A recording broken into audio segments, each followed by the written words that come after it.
Assalamualaikum warahmatullahi wabarakatuh.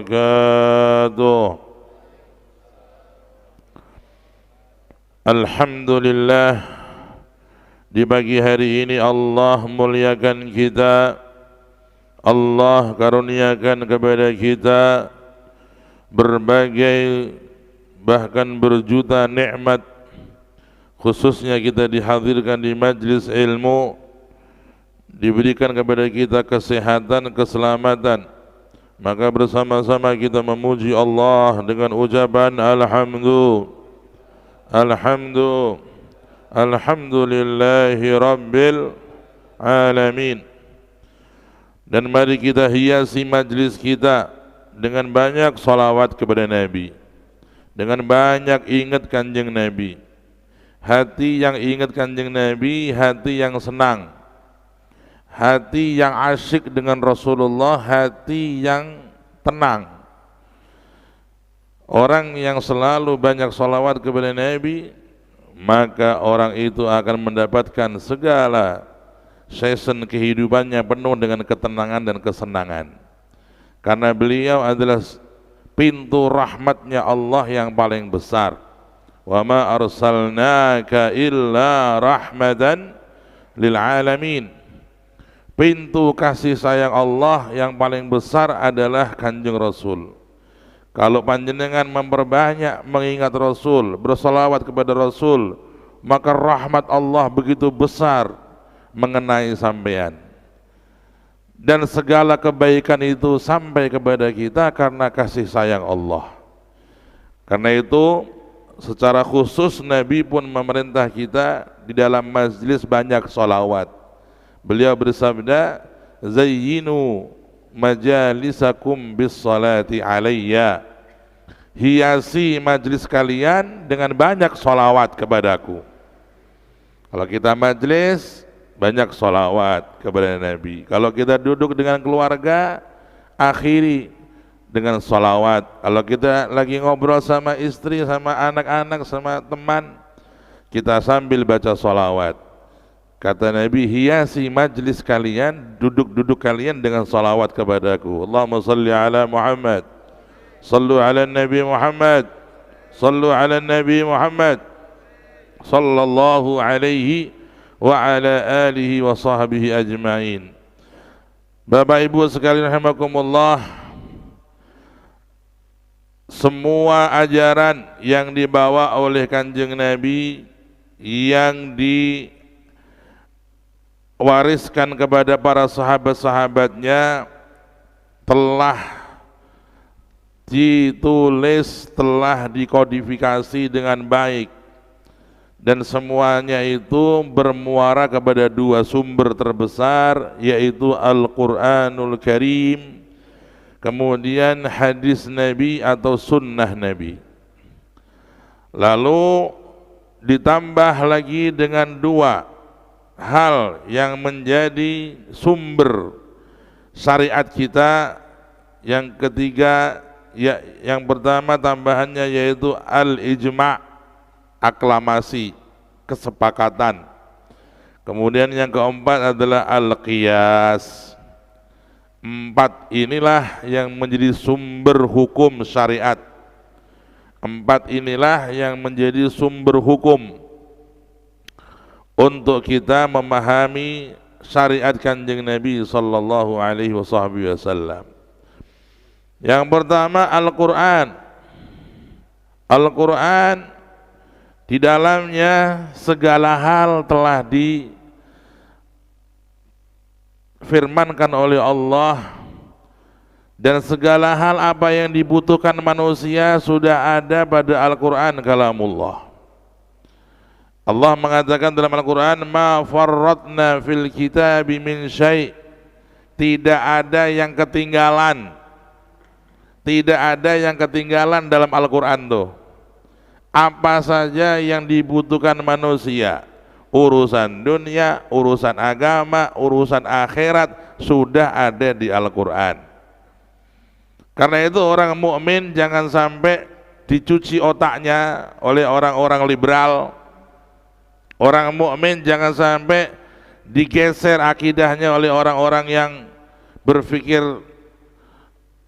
liar. Mereka mengatakan bahwa Al-Quran ini sudah usang, Al-Quran ini sudah enggak relevan dengan abad modern. Ini adalah penyesatan akidah, ini adalah penggerogotan akidah.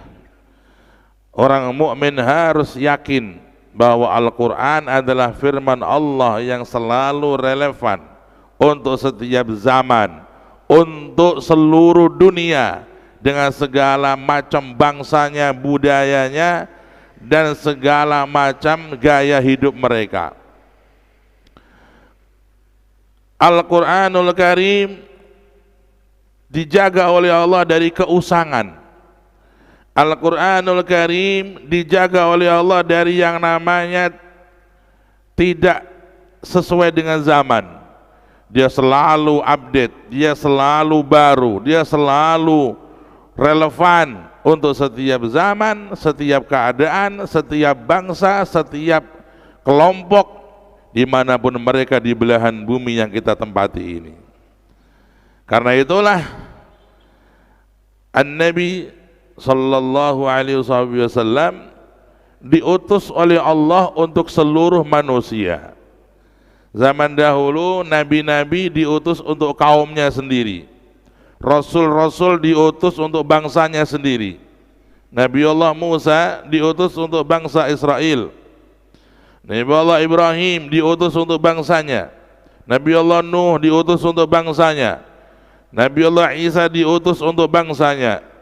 Khusus untuk Nabi yang kita cintai, yang kita muliakan, yang kita agungkan, di antara semua Nabi, beliau Nabi Muhammad diutus untuk seluruh manusia. Sallu ala Nabi Muhammad. Khusus untuk beliau.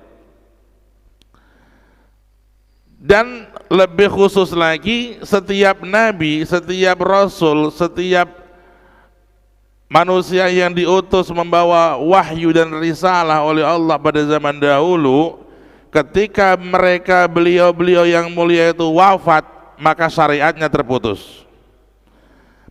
Wafat Nabi, syariatnya terputus. Wafat Rasul, syariatnya sudah enggak berlaku.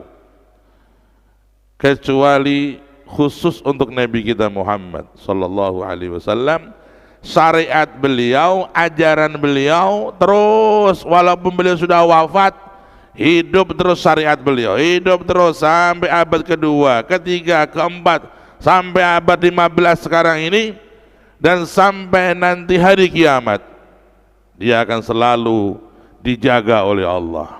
Karena itu Allah mengatakan, inna nahnu nazzalna dzikra wa inna lahu lahafizun. Kamilah yang menurunkan Al-Quran, kamilah, kata Allah, yang mewahyukan Al-Quran kepada Nabi kami, yakni Muhammad Sallallahu Alaihi Wasallam. Dan kamilah yang menjaga Al-Quran. Menjaga apanya? Menjaga hurufnya. Tidak akan bisa siapapun manusia menambah atau memalsukan satu huruf dalam Al-Quran. Dan Allah menantang itu, dan Allah menyatakan itu. Dan alhamdulillah, sampai hari ini, detik ini, tidak ada satu orang pun bisa menambah satu huruf Al-Quran atau satu ayat Al-Quran apalagi. Apa yang dibaca di zaman Nabi, kita baca sekarang ini persis, tak berkurang tak bertambah. Ini mukjizat Al-Quran. Tidak ada satu buku pun, tidak ada satu tulisan pun di muka bumi ini kecuali sudah mengalami penambahan, pengurangan, perubahan, pemalsuan, kecuali Al-Quranul Karim. Terjaga apa yang dibaca oleh Nabi di zaman beliau, terjaga di zaman sahabat seperti itu. Kemudian terjaga sampai pada zaman berikutnya, dan sampai sekarang ini. Apa yang kita baca dari Al-Quran sama yang dibaca oleh Nabi. Allahumma shalli ala Muhammad. Inilah bukti kebenaran Al-Quran. Inilah bukti bahwa Al-Quran al-haqqul mubin, kebenaran yang nyata. Tidak ada buku selain Al-Quran di dunia manapun, di agama apapun, di kepercayaan apapun, kecuali mengalami perubahan, mengalami penambahan, pengurangan. Yang itu semua karena campur tangan manusia dan karena perilaku manusia-manusia di zaman itu. Kecuali Al-Quran. Al-Quran, musuh-musuh Islam, mereka kepingin menambah Al-Quran dengan satu ayat, maka akan ketahuan. Al-Quran ketika ditambahkan satu huruf dalam tulisan, ketahuan. Pasti ini ketahuan kepalsuannya. Ketahuan ini adalah tambahan, ini adalah suatu perubahan. Kenapa? Karena Al-Quranul Karim dijaga oleh Allah bukan dengan tulisannya.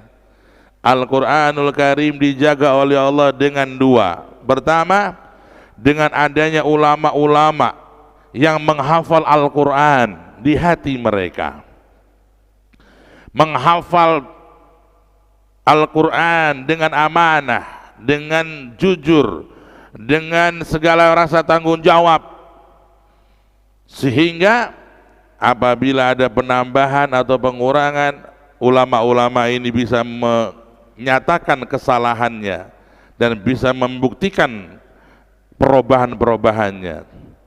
Fahuwa mahfuzun fi suduril ladzina utul ilm, bal huwa ayatun bayyinatun fi suduril ladzina utul ilma. Al-Quran itu dijaga oleh Allah di hati ulama, bukan di kertas. Kalau di kertas bisa dirubah, di kertas bisa ditambah, di kertas bisa ada perubahan, tapi tidak lama akan diketahui oleh para ulama dan diketahui oleh tentara-tentara Allah, sehingga itu akan terbuktikan kebatilannya, bahwa itu tambahan, bahwa itu perubahan, bahwa itu ketidakotentikan sesuai Al-Quran yang ditulis di zaman sahabat Nabi sallallahu alaihi wasallam. Ikhwanana al-kiram, karena itu kita semua memiliki kewajiban-kewajiban yang penting tentang Al-Quran. Pertama, keimanan kita kepada Al-Quran, bahwa segala isi Al-Quran adalah benar, segala janji Al-Quran adalah benar, segala cerita-cerita tentang alam-alam gaib, segala kisah-kisah Al-Quran tentang zaman-zaman dahulu, kaum Thamud, kaum Ad, kaum Fir'aun, kaum Ras, semua mereka itu dikisahkan oleh Al-Quran. Maka kita harus yakin semua kisah Al-Quran benar, kita harus yakin semua isi Al-Quran benar, tanpa keraguan sedikit pun. Penemuan-penemuan yang baru sekarang ini ditemukan oleh para pakar ilmuwan di bidang teknologi, di bidang sains, di bidang antropologi budaya, di bidang sejarah, di bidang arkeologi, di bidang ilmu alam. Semua penemuan-penemuan ilmuwan dalam berbagai bidang itu, kalau sesuai Al-Quran maka kita katakan benar. Kalau tidak sesuai dengan Al-Quran, maka kita tidak menerima penemuan ilmuwan manapun yang bertentangan dengan Al-Quran. Kita harus yakin yang benar Al-Quran, bukan penemuan ilmuwan. Ini penting, karena zaman sekarang banyak orang ini kadang-kadang lebih percaya kepada penemuan ilmu modern mengalahkan Al-Quran, mempercayai penemuan ilmuwan-ilmuwan barat yang tidak sesuai dengan Al-Quran dan mengatakan Al-Quran yang salah. Ini adalah kelemahan iman. Mestinya Muslim punya komitmen bahwa yang maha benar Allah dan yang paling benar Al-Quran. Segala sesuatu, pemikiran, penemuan, atau suatu keyakinan apabila sudah melanggar Al-Quran, maka pasti salah. Yang benar pasti Al-Quran. Secara global begitu. Orang zaman dulu, kalau kita baca dalam buku-buku pakar tentang ilmu alam, mereka meyakini bahwa yang namanya matahari itu mengitari bumi. Orang zaman dulu mengatakan bahwa matahari berjalan mengitari bumi. Anda baca di buku-buku kuno, penemuan-penemuan ilmuwan yang kuno itu, mereka mengatakan matahari mengelilingi bumi. Al-Quran semenjak 14 abad yang lalu, dari mulai zaman Nabi 15 abad yang lalu sudah mengatakan, apa kata Al-Quran? Wasyamsu tajri li mustaqarril laha. Dan matahari itu berputar di tempatnya, di porosnya. Dia bukan berputar memutari bumi, tapi dia berputar di tempatnya, di porosnya. Li mustaqarril laha. Dzalika taqdirul azizil alim. Kemudian di zaman dahulu penemuan-penemuan ilmuwan yang mengatakan matahari mengitari bumi itu lebih diunggulkan daripada Al-Quran oleh orang-orang yang meragukan Al-Quran. Tapi orang yang beriman kepada Allah, beriman kepada kebenaran Quran, mereka enggak. Mereka tetap yakin yang benar Quran, yang benar Quran. Lalu muncul abad-abad berikutnya ilmuwan-ilmuwan yang lebih canggih dengan penemuan-penemuan mereka, dan mereka akhirnya membuktikan bahwasanya bumi lah yang bergerak berkeliling memutari, bukan matahari yang memutari. Sesuai daripada Al-Quran itulah ditemukan penemuan-penemuan baru sekarang oleh pakar-pakar yang lebih terpercaya. Ini salah satu contoh. Maka orang mukmin jangan ragu tentang isi Al-Quran, tentang kisah-kisah yang ada di Al-Quran, tentang janji-janji Allah di Al-Quran, tentang alam-alam gaib yang dikisahkan Quran. Harus yakin. Inilah bentuk keimanan kita kepada Al-Quranul Karim. Apabila kita dapat menjaga iman kita, menjaga keyakinan kita kepada Al-Quran, maka datanglah Al-Quran sebagai memberi syafaat, sebagai penolong untuk kita di hari kiamat. Jangan sampai kita tidak mengimani Al-Quran, tidak mempercayai isi Al-Quran, dan kita mengaku Muslim, atau kita mengalahkan isi Al-Quran dengan penemuan-penemuan ilmuwan yang baru yang bertentangan dengan Al-Quranul Karim. Ayyuhal ikhwan, hadir sekalian, setelah kita mengimani semua isi Al-Quran benar, maka kita berusaha untuk sering membaca Al-Quran. Apalagi di dalam membaca Al-Quran berapa fadilah sudah dijelaskan, berapa keutamaan sudah disampaikan. Ya, satu huruf Al-Quran berpahala 10 kebaikan. Jadi kalau jenengan itu membaca Al-Quran satu huruf dijanjikan 10 kebaikan, 10 pahala. Kebaikan itu, ini kebaikan Allah kepada panjenengan. Allah akan memberikan sampean 10 kebaikan dengan satu huruf Al-Quran yang sampean baca. Masya Allah, kita ini dibaikin sama Allah satu aja udah beruntung. Gimana kalau kita dikasih oleh Allah 10 kebaikan? Satu huruf tuh dapat 10 kebaikan. Kalau kita baca 10 huruf, kita dapat 100 kebaikan Allah untuk kita. Kemudian kalau kita baca Fatihah saja, Fatihah itu hurufnya 150. Kalau kita baca, maka kita dapat 1.500 kebaikan. 1.500 kebaikan baca Fatihah. Maka kita usahakan sering baca Al-Quran. Ya, Ramadan sudah berlalu. Ya, Ramadan sudah berlalu. Bagaimana keadaan Al-Quran kita setelah Ramadan? La ilaha illallah. Kita harus istighfar kepada Allah, karena kita setelah Ramadan jarang baca Al-Quran.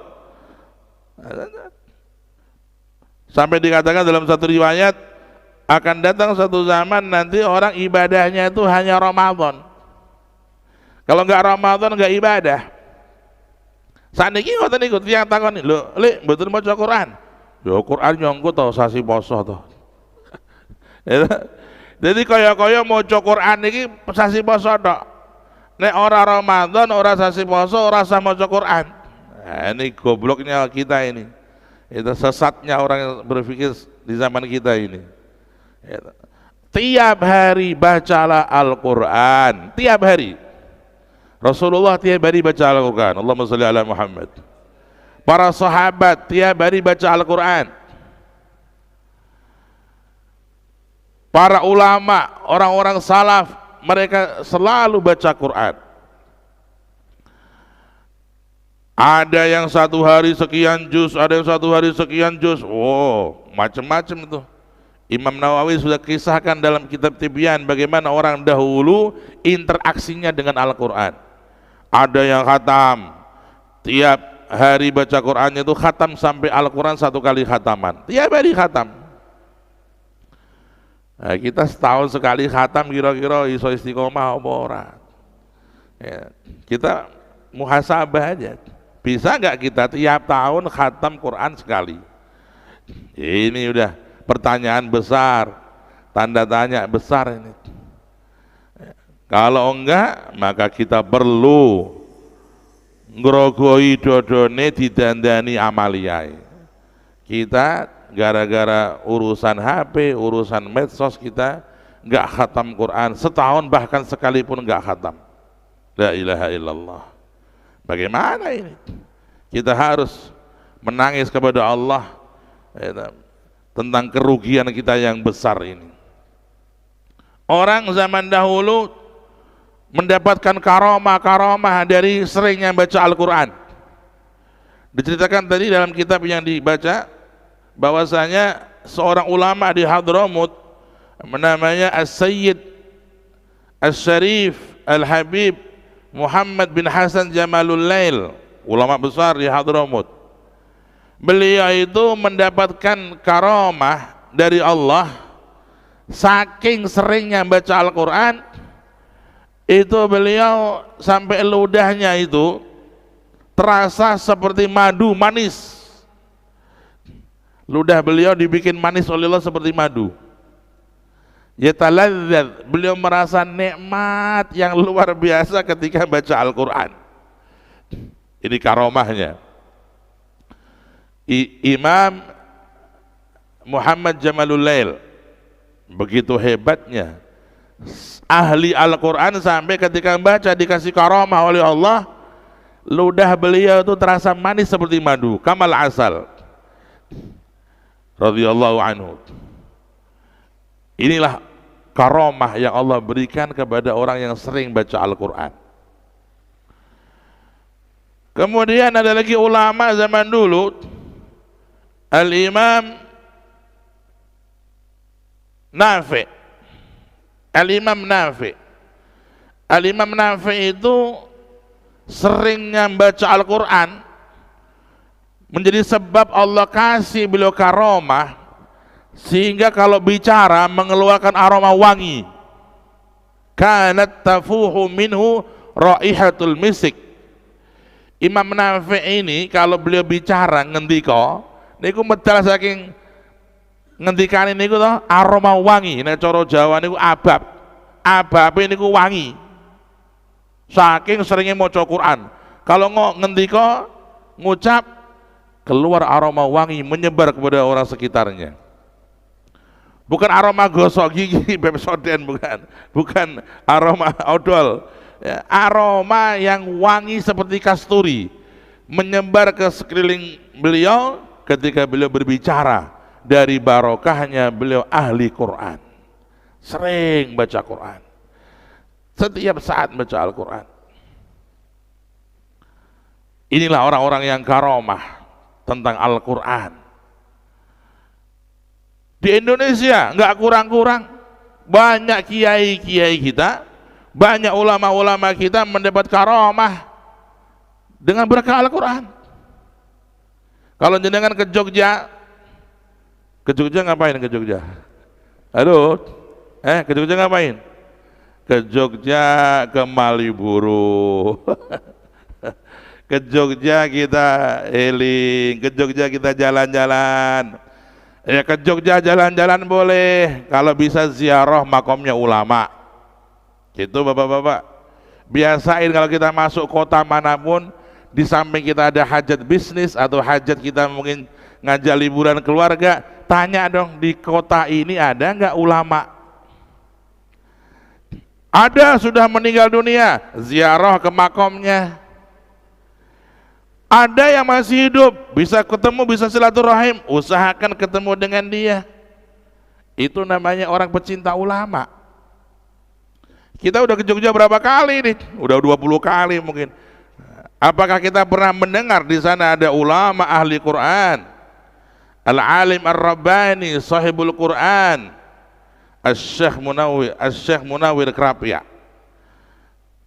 Kiai Haji Munawwir Krapia, ulama ahli Quran, sanad Al-Quran di Indonesia yang termasuk paling tinggi sanad Al-Quran Mbah Munawwir Krapia.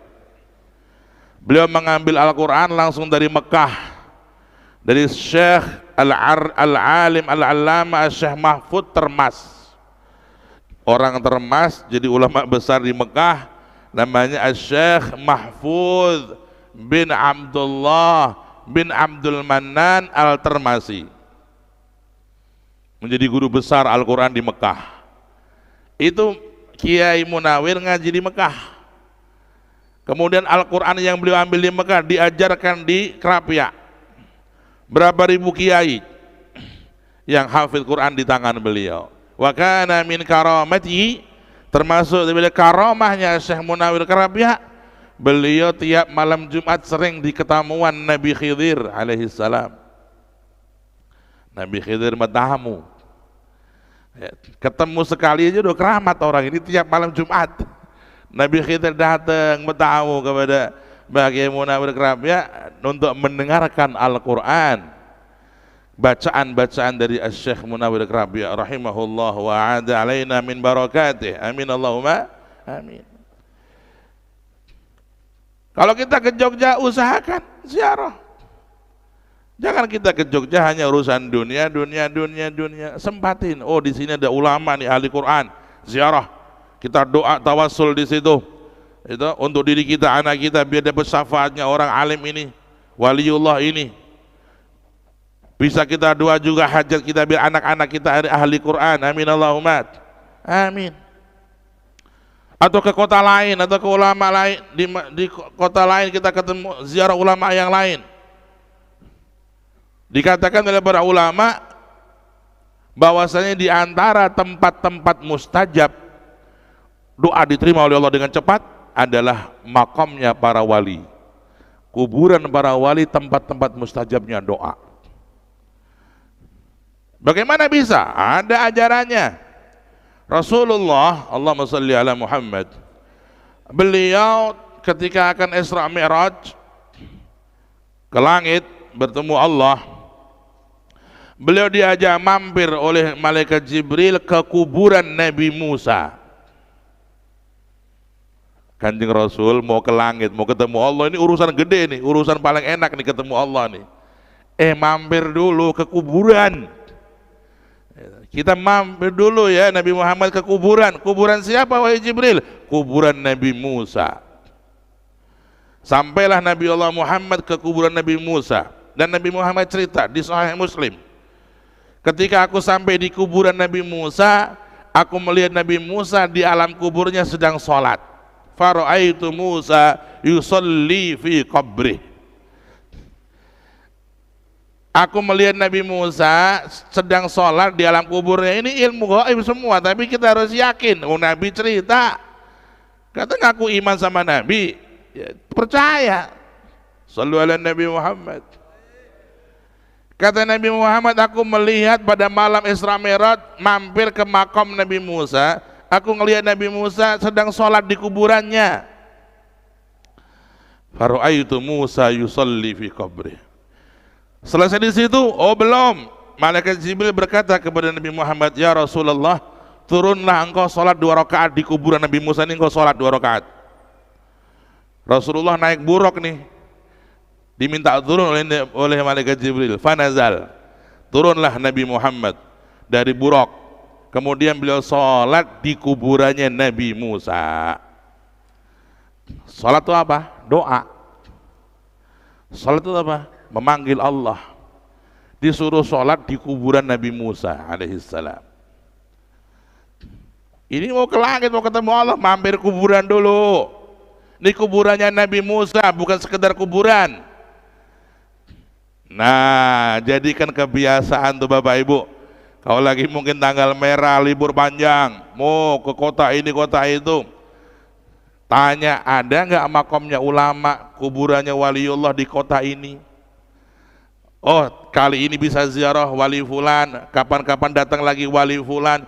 Ya Allah, kalau kita senang ziarah wali-wali itu mereka kenal kita, nanti kita masuk alam sana kita nggak asing. Kalau kita sering ziarah makom wali-wali itu nanti masuk ke sana banyak yang kenal. Oh, gini sing nanti ziarah mriki ya, mriki diawe-awe sampean. Oh, iki sing tau rombongan rene iki ziarah, wali-wali punya berita. Mereka dapat berita dari Allah.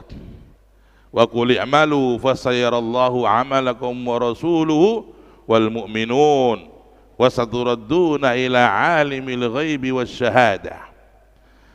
Saudara, itu Syekh Munawir Karpriya, ya, karomahnya dari barokah Al-Qur'annya, sering ketemu Nabi Khidir tiap malam Jumat untuk mendengarkan bacaan Qur'annya. Radhiyallahu anhu wa arda. Dan kiai-kiai yang lain di Indonesia begitu besar, begitu banyak jumlahnya, mereka mendapat karamah dari seringnya baca Al-Qur'an. Ayyuhal ikhwan, ayo kita jangan sampai duduk-duduk di sini hanya mendengar saja, tapi kita ingin berubah dengan beramal.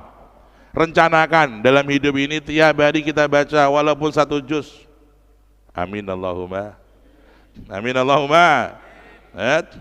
Wah, 1 juz ki aku ora iso apa-apa. Jare sinten? Kita ini amal kecil, setan suka bayang-bayangin berat. Itu setan tuh. 1 juz kalau orang lancar bacanya itu setengah jam selesai. Kalau orang yang sudah lanyah dalan, orang yang hafidhah atau hafidh Quran itu seberapa jam selesai 1 juz. Kalau kita yang cepat tapi biasa setengah jam selesai. Kita ini setengah jam habis untuk ngobrol, untuk sarapan, untuk kita buka medsos berjam-jam. Kalau andai kata kita mau speskan waktu setengah jam tiap hari, maka kita bisa baca Al-Quran 1 juz, setengah jam. Berapa pahala yang kita terima, berapa barokah yang kita terima, berapa rahmat yang kita terima dari Allah, berapa kebaikan yang akan mengitari kita. Dan di atas itu semua, Al-Quran adalah salah satu wasilah untuk semua hajat. Orang kalau punya hajat kepada Allah, salah satu wasilah terakbar adalah wasilah dengan Al-Quran. Dan Rasul sudah kasih isyarah, kasih petunjuk. Allahumma sholli ala Muhammad. Apa kata Rasulullah? Is'alullaha bil Quran. Hai umatku, hai sahabatku, hai pecintaku, kalau kau punya hajat, punya urusan, punya satu kepentingan, minta kepada Allah dan ajukan Al-Quran sebagai perantara. Baca Quran, mungkin surat Yasin atau 1 juz Al-Quran atau surat Tabarak atau surat apa saja, kita baca setengah jam Al-Quran, lalu kita mohon kepada Allah, ya Allah, sesungguhnya Nabi Muhammad telah memerintahkan kami apabila kami memiliki hajat agar kami memohon kepadamu dengan perantara Al-Quran, firman-Mu yang agung. Maka aku mohon kepadamu ya Rabb, dengan berkah Al-Quran, hajatku begini-begini, mudahkan ya Rabb. Allah dimintai dengan berkah Al-Quran enggak akan nolak ya ikhwan. Allah dimintai dengan wasilah Quran enggak akan nolak, enggak akan terlambat. Wahai saudara-saudara, kita aja yang jarang, kita dikasih senjata yang paling hebat, kita tinggalin. Kita cari senjata-senjata yang lemah, kita pergi ke sono ke sini, kadang-kadang malah cari dukun dia. Astagfirullahal. Ya, hati-hati. Ya, kalau punya hajat, punya urusan, punya kepentingan, buka Al-Quran, baca Al-Quran, cium itu Al-Quran, cium sunnah, mencium mushaf sunnah. Sahabat-sahabat Nabi mencium Quran, orang-orang saleh mencium Al-Quran, karena mushaf itu suci dengan kesucian Al-Quran. dan dia mulia karena kemuliaan Al-Quran. Dia awalnya kertas biasa, tapi ketika tertulis di situ Al-Quran maka menjadi mulia. Dia asalnya kertas yang murahan, mungkin dijual dengan sekian rupiah, tapi ketika tertulis di situ ayat Allah, maka dia menjadi suci, memegangnya pun harus suci. Dia mulia, dia agung, maka ciumlah Al-Quran dengan cinta, dengan ta'zim, dengan pengagungan. Kalau kita sudah mengagungkan Al-Quran, memuliakan Al-Quran, dan kita menjadikan Al-Quran sebagai wasilah kita kepada Allah, maka cepat terkabul doa kita. Itu perintah Rasul. Kalau punya hajat, mintalah kepada Allah, jangan minta kepada yang lain, minta kepada Allah dengan mengajukan Al-Quran sebagai perantara. Dan ada tambahan dari Nabi, fa innahu sayati aqwamun yatlubuna dunya bil Quran atau yatlubuna minan nas bil Quran. Akan datang satu zaman orang minta kepada manusia dan dia menjadikan Al-Quran sebagai alat untuk meminta itu. Ini yang dilarang. Baca Al-Quran niatnya biar dikasih oleh manusia sekian juta. Baca Al-Quran niatnya pamer biar dipuji, dapat dunia. Ini yang dilarang. Membaca Al-Quran niatnya untuk mendapat dari manusia, ngemis dari manusia, minta dari manusia, mengharap dari manusia, dilarang oleh Nabi. Memintalah kepada Allah, ajukan Al-Quran sebagai wasilah. Ayyuhal ikhwanul kiram, karena itu penting sekali bagaimana kita merubah gaya hidup kita supaya kita ada kemajuan di tahun ini. Amin Allahumma amin ya rabbal. Sebagaimana kita tahu sendiri, kita sudah keluar dari bulan Syawal, masuk Dzulqa'dah. Ini Dzulqa'dah bulan yang mulia. Ya, dan kita nggak sadar juga, sebagian muslimin nggak paham kalau kita masuk bulan Dzulqa'dah. Dzulqa'dah ini bulan mulia, termasuk bulan yang mulia 4, Dzulqa'dah, Dzulhijjah, Muharram. Ini mulia, termasuk bulan Rajab. Kita kalau ketemu bulan Rajab, wow, Rajab. Ini ketemu bulan Dzulqa'dah kok nggak ada suaranya. Ya mana ini? Ya, beda-beda ini. Anak tiri gimana? Ya, Dzulqa'dah ini bulan mulia. Termasuk 4 bulan yang dimuliakan bersama dengan Rajab sendirian. Ini 3 berturut-turut, Dzulqa'dah, Dzulhijjah, Muharram. Bulan yang mulia, arba'atun hurum. Sudah selesai Ramadan, selesai Syawal, kita udah bulan Dzulqa'dah, cepat. Tiba-tiba nanti ini Idul Adha, tiba-tiba nanti bulan Maulid, tiba-tiba nanti datang lagi Rajab, tiba-tiba Ramadan, datang lagi, nggak terasa. Zaman berjalan dengan cepat. Kita baru mau rencana. Nah, ini yang membuat kita rugi. Maka kita harus mulai hari ini berusaha buka Al-Quran di rumah setengah jam aja, luangkan waktu, ya. Buka Al-Quran. Dan saya sarankan lebih afdal orang kalau masih bisa gerak, mendingan dia pakai mushaf. Jangan kita pakai HP, walaupun pakai HP itu ya boleh, bagus juga. Tapi kalau kondisi normal di rumah lagi tenang, ambil mushaf, kita baca, kita cium, itu lebih afdal, lebih barokah.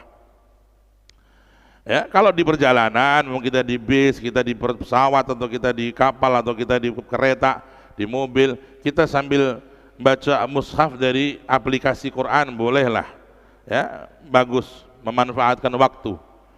Tapi kalau sedang di masjid, di rumah, ngambil mushaf apa beratnya? Ya, kita ambil, kita cium, kita muliakan. Di situ ada berlipat-lipat pahala.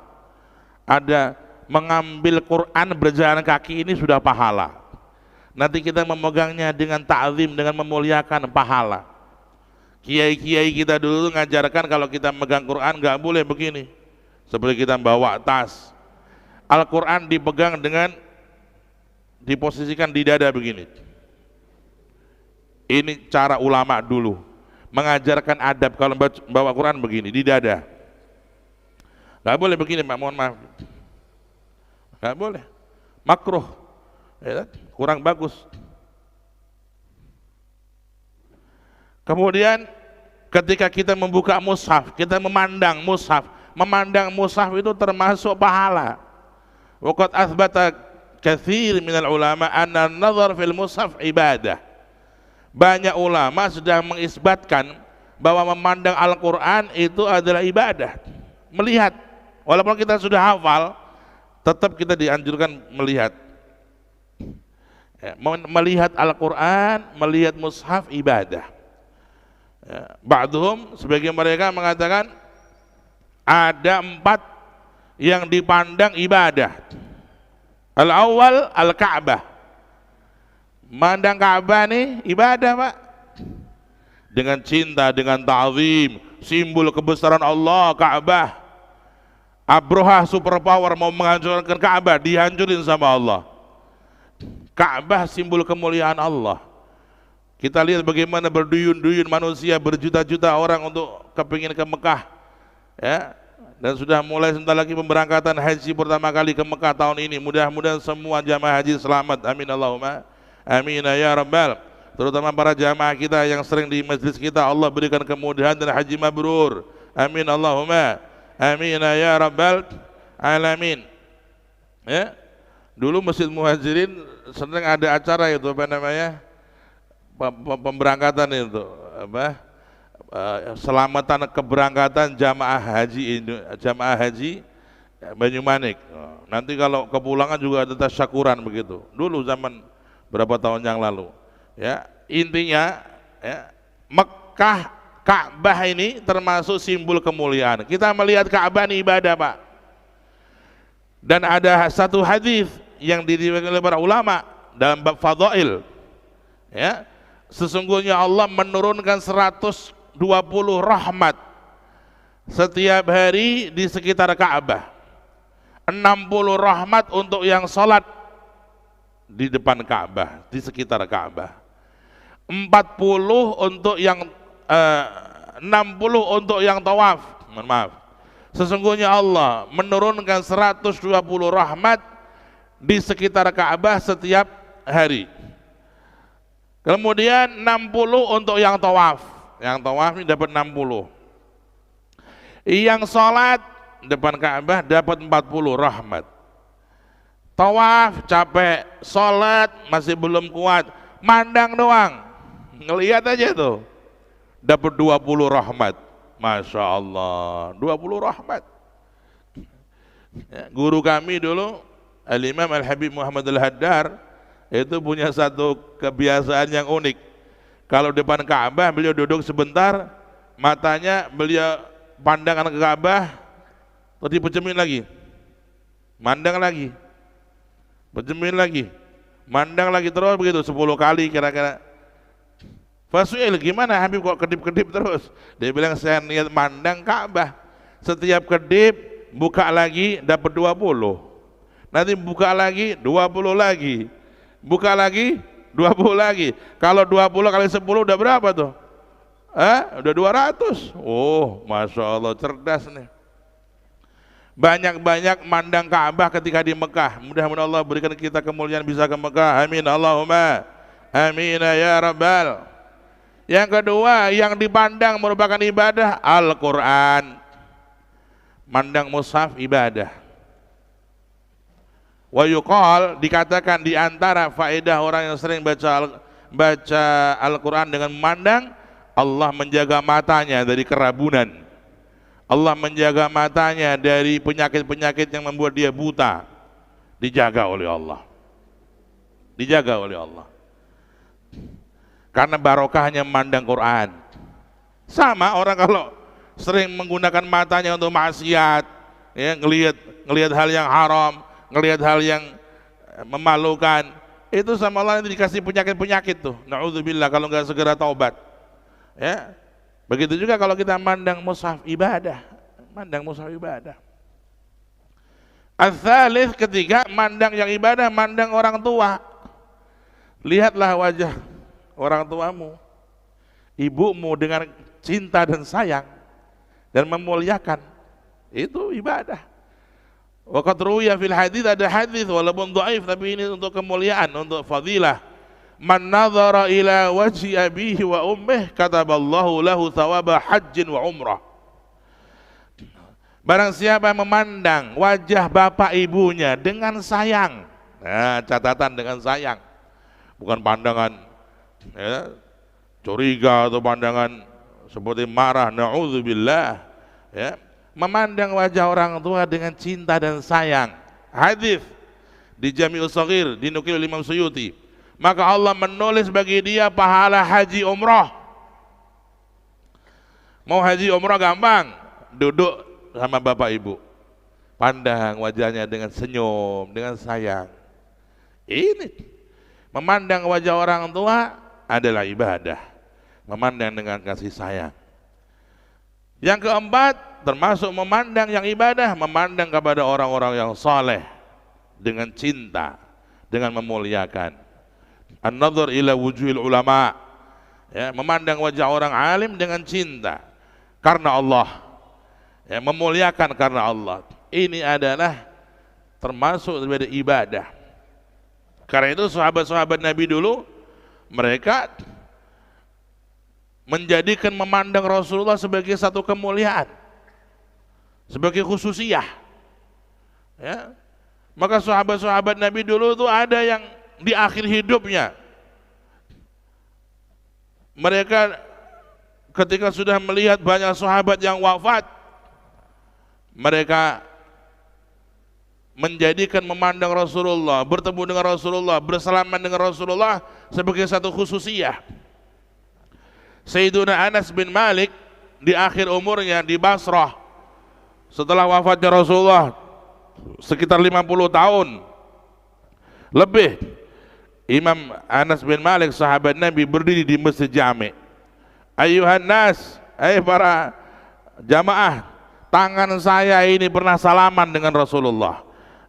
Maka ketika orang itu mendengar Sayyidina Anas berkata bahwa tangan beliau pernah menyentuh Rasulullah, salaman dengan Rasulullah, mereka berebut salaman dengan tangan Sayyidina Anas bin Malik sahabat Nabi, karena supaya dapat barokah dari tangan yang pernah menyentuh tangannya Nabi. Allahumma shalli ala Muhammad. Begitu orang-orang saleh. Sama kalau kita ini mengagungkan ulama, wah ini loh masih ada satu orang di kampung kita nih, dia dulu pernah ngelihat tuh Mbah Soleh Darat umpamanya, ya sudah nggak ada, Mbah Soleh Darat sudah 3 generasi lebih ya. Andai kata ada nih orang yang pernah ngelihat Kiai Haji Soleh Darat, wah kita mau salaman, kita mau cium tangannya. Andai kata dikatakan ada satu orang nih, dia masih pernah melihat Baki Hasyim Asy'ari, pendiri NU, wah kita kepingin ketemu orang itu, mandang wajahnya itu berkah, ada pancaran cahaya. Ya, ketika kita mandang orang soleh dengan cinta, memandang orang soleh dengan mahabbah, dengan memuliakan. Ayyuhal ikhwanul kiram, karena itu mari kita berusaha untuk sering mandang Al-Quran, sering baca Al-Quran, sering kita, walaupun mungkin belum sudah selesai baca, pandang aja Al-Quran, pandangin tuh, ya Allah, mulianya nih Quran, agungnya nih mushaf, ya Allah, cinta kepada Al-Quran, ya, sayang banget kepada Al-Quran tuh, ya, luar biasa. Itu ada sahabat Nabi dulu namanya Ikrimah bin Abi Jahal, anaknya Abu Jahal. Abu Jahal tuh musuh Nabi yang paling getol, yang paling dahsyat memusuhi Nabi itu Abu Jahal. Subhanallah, punya anak masuk Islam, menjadi sahabat Nabi yang terdekat dan ahli Quran, luar biasa. Makanya orang itu kalau dakwah kita nggak usah menghakimi. Nek bapaknya musuh masjid, anaknya ngono, sapa sing kondo.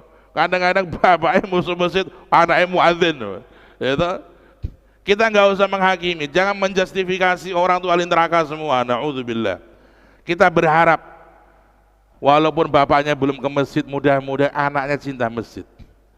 Kita berharap walaupun mungkin bapaknya belum muslim, anak cucunya masuk Islam. Kita berharap. Itu namanya orang yang husnudzon kepada Allah. Ya, berharap ya sambil mengajak dia, bukan berharap doang. Ya, Kalau kita ini berharap kampung kita ini orang biar senang ke masjid, ya kita sambil ngajak, sambil ngasih contoh, kita ajakin, kita WA, kita kabarin, yuk ada pengajian Mak, ayo ada pengajian Bu, ada pengajian Mas, ajak, lihat, kita ngajakin sama doain, ya, dua tuh, ya. Kata Imam Al-Habib Ahmad bin Umar bin Sumit, dakwah itu akan berhasil dengan dua, satu dengan doa, yang kedua dengan mengajak, ya. Kalau mengajak saja kurang doa, ya kurang berhasil. Apalagi cuma doa-doa nggak ngajak, itu lebih tambah nggak berhasil tuh. Kalau kita mau dakwah mau berhasil, dua, ajakin dengan cara yang baik. Ud'u ila sabili rabbika bil hikmati wal mau'izatil hasanah wajadilhum billati hiya ahsan. Terus tiap malam, ya Allah tetangga saya, ya Allah teman saya, ya Allah fulan, ya Allah doain biar dapat hidayah. Begitu, ayyuhal ikhwanul kiram. Dengan dua inilah maka Allah akan memberikan dakwah itu akan diterima di hati manusia. Ar-Rasul mengajak Abu Jahal masuk Islam, Abu Jahal nantang.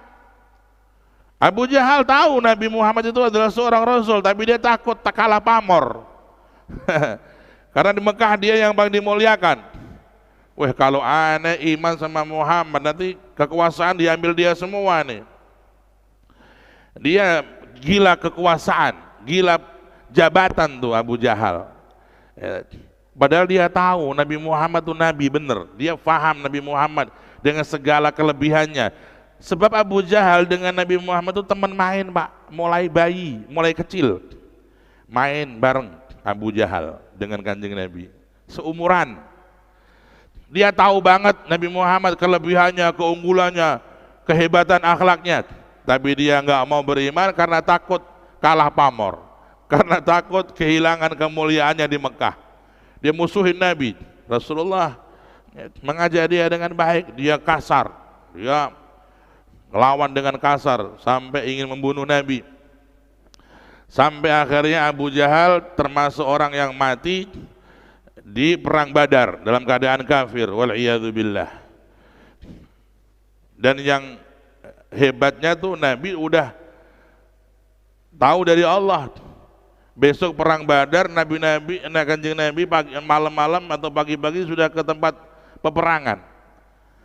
Rasulullah nunjuk-nunjuk, di sini nanti akan mati Abu Jahal, di sini akan mati nanti fulan dan fulan. Setiap tempat yang ditunjuk Nabi persis orang yang disebut namanya mati tempat itu. Itu mukjizatnya Nabi sallallahu alaihi wasallam. Shallu ala Nabi Muhammad. Abu Jahal punya anak Ikrimah. Ikrimah ini musuh Nabi juga.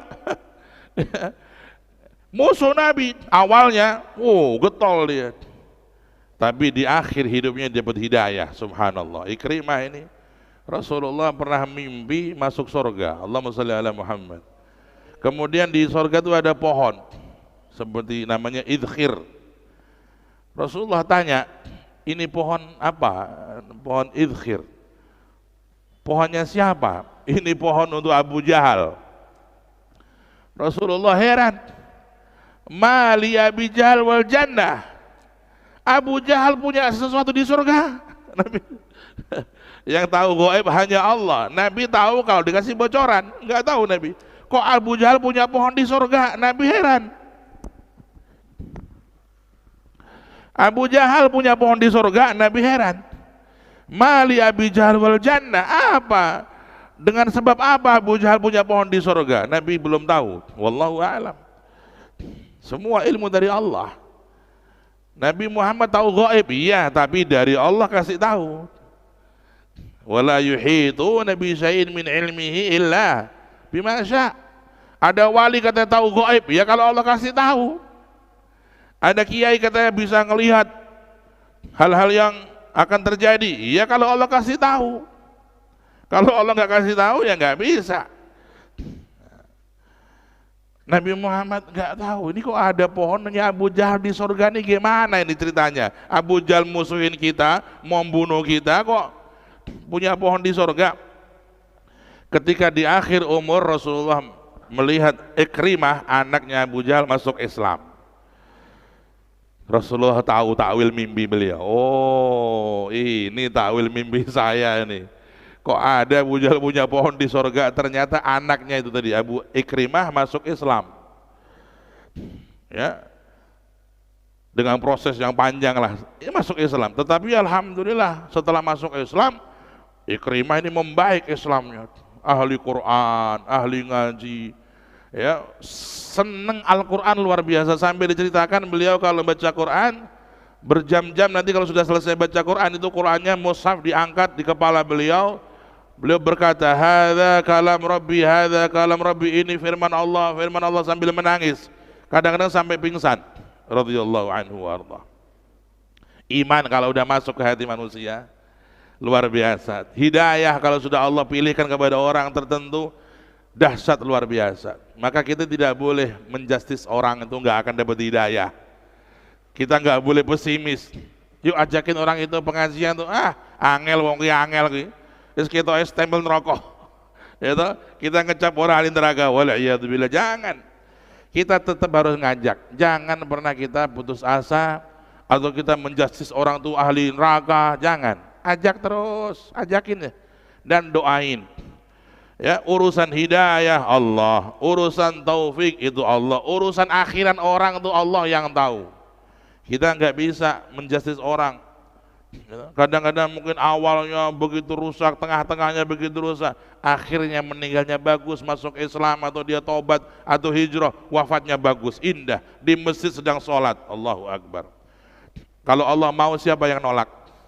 Kalau Allah kepingin ngelamar hambanya, siapa yang bisa nolak? Nggak bisa. Karena itu ikhwanul kiram, ya, mari kita kembali kepada Al-Quranul Karim. Mari kita tata jadwal hidup kita sehari-hari, day to day kita. Jangan sampai kita nggak baca Al-Quran. Ya, dianjurkan satu hari satu juz, dianjurkan, sangat dianjurkan. Dan kita yang beruntung, Pak. Kita baca Quran, yang untung bukan Allah, kita yang beruntung, kita yang untung. Untung mana? Untung dunia akhirat. Dunianya untung, akhiratnya untung. Kita jalani, nanti akan kita rasakan berkahnya dan karomahnya Al-Quranul Karim. Ayyuhal ikhwanul kiram, ya. Dan itulah kita istiqomahkan amalia Al-Quran, baca. Ya. Nanti kalau sudah istiqomah, maka akan muncul karomah. Bil istiqomah tadharul karomah. Wa in kanatil karomah laisa sarton min alamatil wilayah. Orang itu kalau sudah istiqomah satu amalan, baru muncul karomah, hal yang ajaib. Lah kita ini belum apa-apa sudah minta ajaib dulu. Istiqomah dulu, nanti Allah kasih karomah. Walaupun kita nggak boleh ibadah niatnya biar keramat. Wah, aku kita Allah kau nih sholat duha, itu bendino 8 rakaat, ben aku keramat duitku miliaran. Ini niat yang makruh, nggak benar itu niat. Kalau mau ibadah sholat duha karena Allah, lillahi ta'ala. Kalau mau kita istiqomah baca waqiah karena Allah ta'ala. Masalah karomah jangan dituju, itu sudah ikut sendiri nanti otomatis. Gak usah kita maksudin, gak usah kita niatin. Ibadah kita hanya Allah. Inna salati wa nusuki wa mahyaya wa mamati lillahi rabbil alamin, la syarikalah, wa bidzalika umirtu wa ana minal muslimin. Salatku, ibadahku, matiku, hidupku untuk Allah. Itu prinsip ibadah dan keikhlasan kepada Allah. Karomah nanti ikut sendiri, nggak usah diniatin. Ya, sudah menjadi adatnya Allah. Allah itu membela wali-walinya. Ya, maka jangan kita sekali-kali musuhin walinya Allah. Nanti yang marah bukan walinya, Allahnya yang marah. Allah yang marah. Ya, kalau ada walinya Allah, kekasihnya Allah, siapa kekasihnya Allah itu? Kekasihnya Allah diantaranya ahli Quran. Orang yang ahli Quran itu kekasihnya Allah. Dia keluarganya Allah, dia dekat dengan Allah, jangan dimusuhin. Kalau dimusuhin mungkin walinya diem, dia ridho, dia ikhlas, dia sabar. Nanti yang marah Allah. Lah kalau yang malah Allah kan kita ngelawan Allah, berhadapan dengan Allah, bahaya besar. Allah ini pasukannya ada langit bumi dan seisinya nih. Kita mau ngelawan Allah ya hancur, naudzubillah. Maka bahaya. Kalau ada wali-walinya Allah kita cintai, kita muliakan, jangan kita musuhin. Jangan kita ikut ya berkomentar-komentar jelek, kita ikut ngelek orang-orang yang berkomentar jelek tentang walinya Allah, tentang para habaib, tentang para ulama. Wah, ini orang yang memasukkan dirinya dalam suatu hal bahaya itu. Bahaya ya. Bahaya. Dan bahayanya yang paling bahaya adalah meninggalnya su'ul khotimah. Itu sudah menjadi ilmu titen, Pak. Ya, waqad jarat adatullah, berkata Imam Subki, waqad jarat adatullah anna Allah tabaraka taala yaghiru ala awliyaih. Allah sudah punya adat dalam kehidupan ini, Allah itu sangat cemburuan kepada para wali-walinya. Kalau ada wali Allah diganggu, maka Allah yang marah. Salah satu daripada marahnya Allah, orang yang suka ganggu wali-walinya Allah, menjelek-jelekan walinya Allah, menjatuhkan kredibilitas ulama-ulama Allah, maka dia akan dijadikan oleh Allah orang yang gelap hatinya, mati hatinya, sampai dia matinya su'ul khotimah. Ya, ini yang paling bahaya. Na'udzubillah min dzalik. Ya saudaraku ikhwan, ya karena itu alhamdulillah kita pada hari ini bisa majelis, kita dapat ilmu, mudah-mudahan Allah barakahi. Amin Allahumma amin ya rabbal alamin. Dan kita mulai hari ini, ayo kita dandani lagi jadwal Quran kita. Kita dandani, kita tulis kalau perlu jam sekian baca Quran sampai jam sekian, pagi sore, seberapa jam pagi, seberapa jam sore. Usahakan, pasti bisa. Orang yang mau pasti bisa. Kita ini belum bisa karena belum mau. Nah, kita jadwalkan untuk bapak-bapak yang di rumah. Ya kalau santri-santri sudah jelas tiap hari mereka ada jadwal Quran. Ya sekian juz. Ya, ini santri-santri kita alhamdulillah datang lagi yang ke angkatan ke-15. Mereka menghafal Al-Quran 1 tahun selesai dan sudah datang angkatan ke-15. Mudah-mudahan Allah berkahi mereka. Allah mudahkan mereka 1 tahun selesai menghafal Quran. Amin Allahumma amin ya rabbal alamin.